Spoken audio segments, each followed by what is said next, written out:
You ask Tiger to solve. This deals with linear equations with one unknown.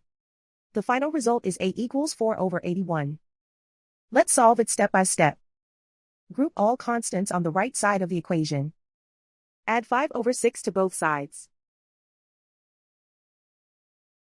Combine the fractions. Combine the numerators. Reduce the zero numerator. Simplify the arithmetic. Find the lowest common denominator. Multiply the denominators.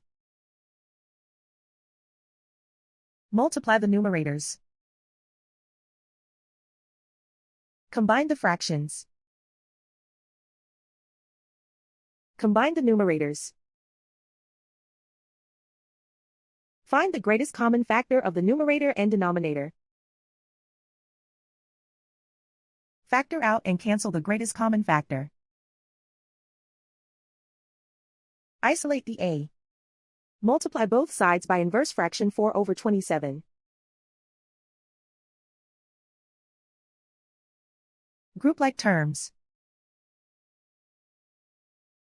Multiply the coefficients.